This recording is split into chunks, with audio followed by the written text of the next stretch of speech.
Bonjour à tous, je suis ravie de vous retrouver dans cette nouvelle vidéo. Alors aujourd'hui j'avais envie de partager avec vous le relooking d'un petit meuble. Voilà, comme ça pour ceux qui veulent démarrer dans le relooking, ça vous permettra de voir également. Alors les étapes sont exactement les mêmes, que ce soit un petit ou un grand, mais c'est toujours plus simple de s'attaquer d'abord à quelque chose de plus petit, parce que le travail est moins conséquent que sur un grand. Donc voilà, donc j'ai chiné ce petit chevet il n'y a pas si longtemps que ça, que je vais finalement garder pour moi.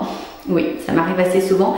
Et puis voilà, donc on va voir ensemble donc les étapes, le relooking de ce chevet.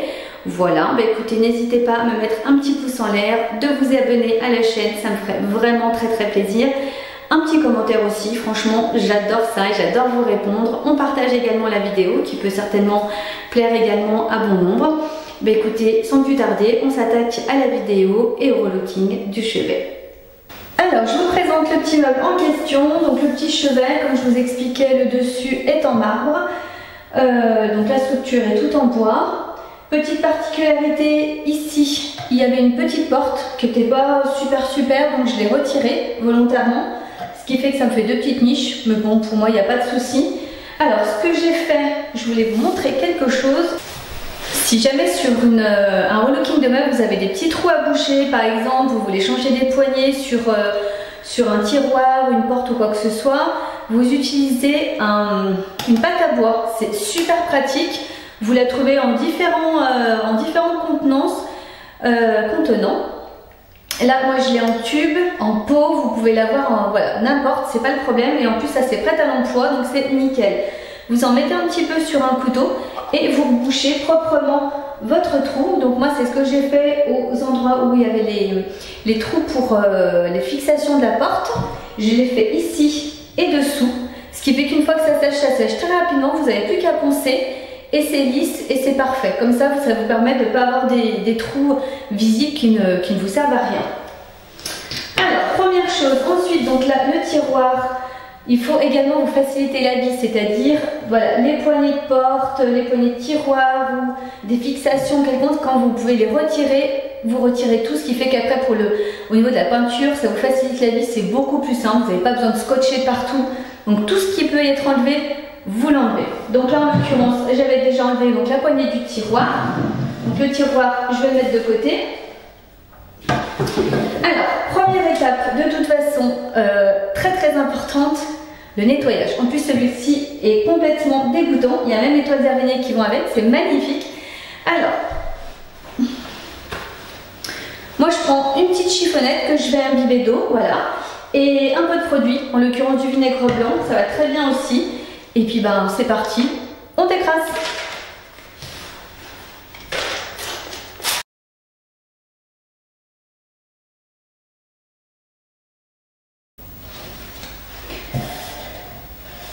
Alors, une fois que votre meuble est que vous l'ayez bien nettoyé, bien comme il faut, là, le mien, comme vous avez pu voir, était vraiment sale, beaucoup de poussière, donc les toiles d'araignée, tout ça, il faut vraiment, voilà.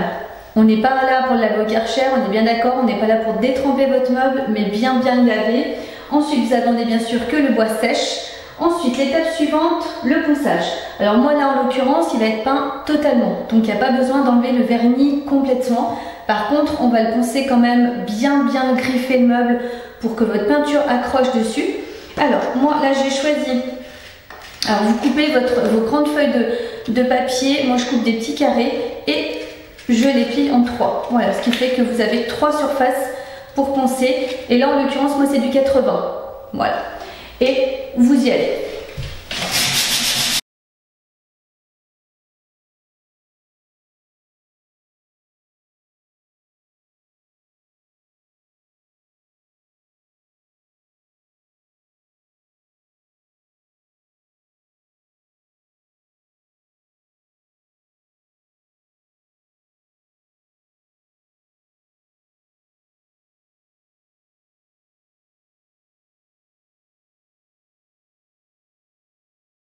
Alors, dernière étape avant la peinture, quand vous avez donc bien poncé votre meuble, vous l'avez ensuite dépoussiéré avec un chiffon sec. Autre chose aussi que je n'ai pas signalé, Moi là dans ma pièce, je suis désolée, je pense vous l'avoir déjà dit, mais je sais que ça résonne, mais voilà, je suis encore désolée. Dans mon atelier, voilà, tant qu'il ne sera pas plus meublé, ça continuera à résonner. Donc là je suis dans mon atelier, j'ai malgré tout mis un plastique de protection sous le meuble et je le balaye à chaque fois qu'il y a de la poussière, par exemple quand j'ai nettoyé après le ponçage, afin de laisser mon plastique toujours propre, et surtout quand je vais attaquer la peinture, c'est important d'avoir un environnement propre, voilà, qu'il n'y ait pas de poussière qui vienne se mêler à votre peinture. Donc là, dernière étape, vous prenez un chiffon sec également, de l'acétone, une paire de gants, oui, les miens ont bien vécu, je sais. Et puis vous frottez bien votre meuble à l'acétone, ce qui fait que ça va enlever le restant de la poussière et surtout matifier votre support, finir bien de le nettoyer. Et puis voilà, et après on pourra attaquer le plus intéressant, la peinture.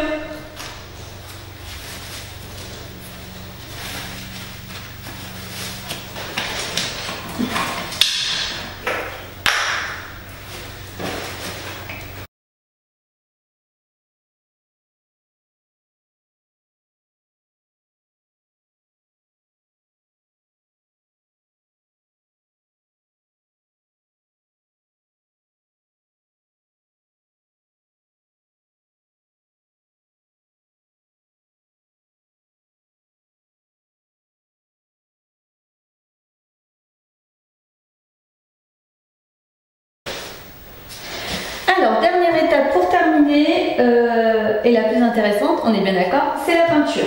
Donc moi, là, en l'occurrence, je vais utiliser la couleur blanche, toujours de la même marque. Si vous suivez mes vidéos, vous savez que j'utilise à chaque fois la marque ID.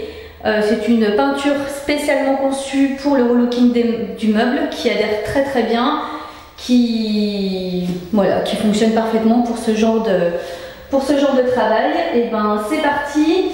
Autre chose, si vous avez des parties que vous n'allez pas peindre et si vous risquez de déborder, n'hésitez pas à utiliser du scotch de masquage, je vais y arriver, pour éviter d'en mettre à des endroits où vous ne souhaitiez pas.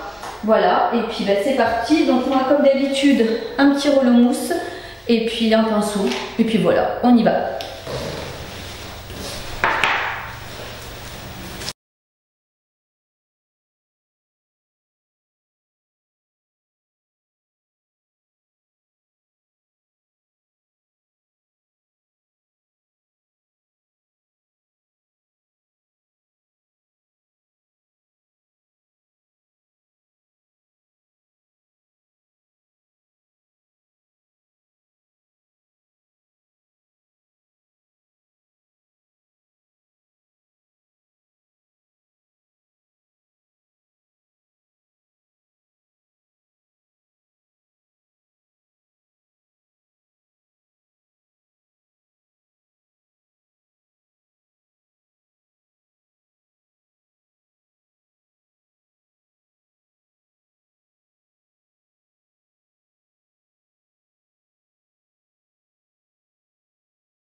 Alors je voulais vous montrer quelque chose qui me paraissait plutôt important à vous dire.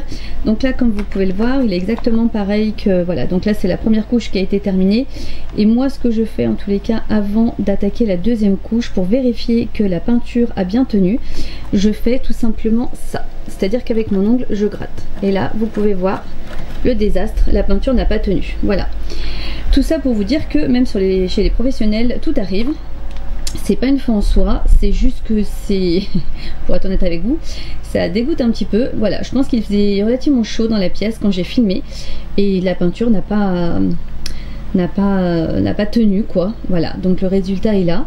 Donc une chose est sûre, c'est que ça ne sert à rien d'appliquer la deuxième couche comme ça dessus. C'est pas la deuxième couche qui fera tenir la première. Si celle-ci ne tient pas comme je vous l'ai montré, la deuxième ne tiendra pas non plus, ça c'est une certitude. Donc comme vous pouvez le voir, j'ai sorti ma petite ponceuse. Donc il va falloir que je recommence à zéro. Et oui, je pense que vous êtes découragés, mais je vous assure que moi aussi. Quand on a commencé presque la moitié du travail, c'est plutôt, voilà, c'est un peu rageant, mais c'est comme ça. Ça arrive. Donc là je vais poncer, il va falloir que j'enlève absolument tout ce qui s'enlève, ça sert à rien d'en laisser. Je vais peut-être pas tout poncer parce qu'il y a certainement de la peinture qui tient, mais je vais essayer d'aller au maximum. Et une fois que mon meuble sera bien poncé, dépoussiéré et tout ce qu'il faut, et on recommencera la peinture. Voilà, c'est parti pour une nouvelle séance de relooking de meubles, et je vous emmène avec moi.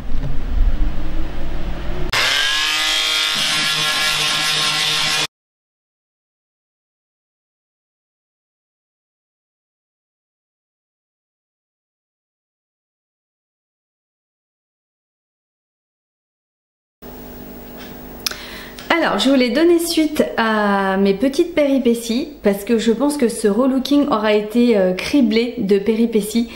Alors je vous avais donc expliqué que la première peinture que j'avais appliquée n'avait pas tenu, et je pense sincèrement que c'est la chaleur. J'avais un concentré de chaleur dans la pièce vu que j'avais dû la fermer. Je pense que ça a été, voilà, ce qui a été fatal. Suite à ça, donc je vous avais expliqué également que j'ai reponcé le chevet en totalité. Ensuite, voilà, j'ai appliqué une peinture blanche que j'avais depuis un petit moment. Il me semblait que c'était un peu confus, voilà, que si je ne m'en servais pas, c'était certainement pour une bonne raison. Mais je me suis dit, après tout, il m'en restait pas mal. En plus, à la base, je la voulais blanche. Et mon meuble était poncé quasiment intégralement. Donc je me suis dit, à mon avis, il n'y aura pas de souci. J'ai appliqué cette peinture blanche. Qui pour le coup a bien tenu. Là il n'y a eu aucun problème de ce côté là, mais elle n'a pas couvert. Voilà, il me semblait bien qu'il y avait quelque chose, et cette peinture j'avais depuis un petit moment, donc je pense qu'à mon avis elle a du mal vieillir, et le résultat était imminent en tous les cas. Suite à ça, j'ai dû recommencer. Alors là pour le coup j'ai pas poncé puisque la peinture avait bien tenu, même si la couvrance n'était pas là. Donc j'ai seulement changé de couleur cette fois-ci, j'ai abandonné le blanc. J'avoue que je me suis découragée et j'ai opté pour du lin, quelque chose de vraiment très clair parce que j'étais vraiment partie sur du clair. J'ai appliqué 2 couches de lin sur mon chevet. J'ai bombé également le petit bouton qui était gris en ferraille, je l'ai bombé en noir mat. Et voilà. En tous les cas, j'avais vraiment besoin de vous expliquer tout ça. Alors, ce meuble, c'était pour moi. Donc, c'est pour ça que je me suis permis une petite tentative sur la peinture. Si ça avait été du professionnel pour une cliente, bien évidemment, j'aurais fait aucune tentative. Mais tout ça pour vous dire qu'au final, c'est pas grave. Ça permet d'apprendre. On fait des essais, ça marche pas. On le sait pour les prochaines fois. Mais le principal, c'est qu'au bout du compte, on obtienne ce qu'on veut. Et c'est le cas. Donc, après toutes ces péripéties, je vous montre enfin le résultat.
game? Do you ever feel the same? Well, maybe we could change, turn the ship another way. Feel it in the darkness, we're sailing right into those jagged cliffs. Yeah. Some say we've always been insane. Hey, life's a foolish game. A simple equation, running closed system.